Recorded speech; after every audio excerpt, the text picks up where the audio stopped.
They've grown tired of trying to achieve and go after the things and make the money and get the career. And they've found that those things are very empty. And despite their pursuit of those things, there's still something missing. So at the end of the day, people say to themselves, I've achieved all of this stuff, but I'm not whole. There's still something else out there that is a piece of that puzzle.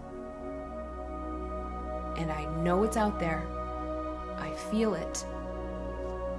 My goal is to find it, and so we search.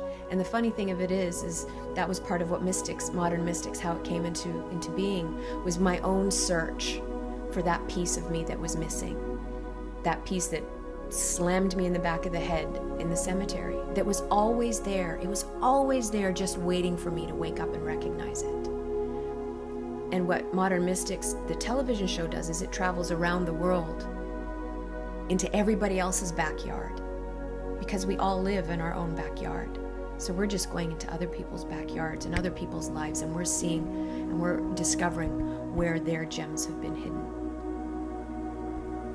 And if somebody can watch one of our programs and see and relate to somebody's story and absorb it as their own and receive permission to examine that part of themselves, that gives them permission to open the door, and it takes the fear away.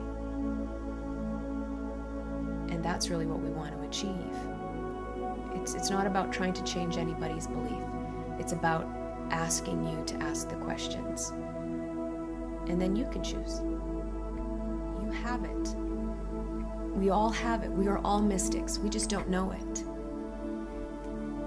But when we know it, and when we eat it and breathe it and believe it and own it, that we are mystical beings, then our lives change. And when we live from that place of knowing, then there's nothing that we can't achieve. There's no peace that we can't grow. There is no disease that we can't cure. There is no war that we cannot stop, if we all are willing to tap into that power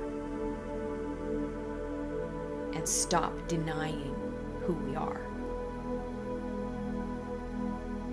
The world already is a peaceful and beautiful place. We just have to be willing to take off the glasses and believe that it's true.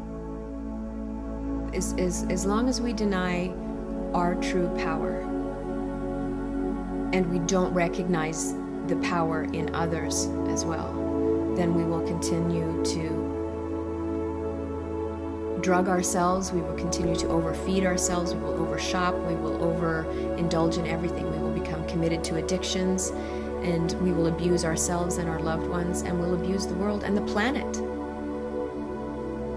The planet is a reflection of the denial we have experienced in ourselves. And I heard a wonderful quote that said, anybody who is at war with himself will never achieve their destiny.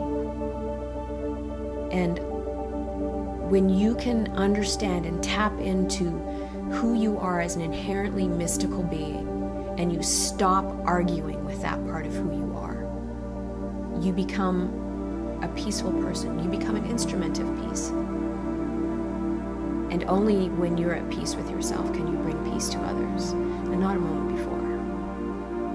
And that's what the mystics that we've spoken to all around the world have said. The message is the same over and over and over again. Whether it's the shepherds in Africa who communicate telepathically, or the shaman in the Amazon who has vision quests and heals people by touching them, or whether it's the gifted new breed of children that are appearing on the planet called the indigos and the crystal children, who have the most beautiful perspective of the world, or whether it's the string theory physicists who are explaining dimensions, that this isn't all there is. They've all got the same message, that we're all connected, we are all one, and as we do to ourselves, we do to our brethren. And when you can feel the energy of these sacred and mystical people, and you can adapt it and make it your own, then you become an instrument of change and an instrument of peace and healing. And ultimately, I think that's what every single one of us wants. That's really the mission. And that's what changing water into wine is about. And when you can change water into wine, when you can change anger into love, war into peace, bitterness into forgiveness, then you're a mystic. That's what makes you mystical. And that's what we want to do with this program.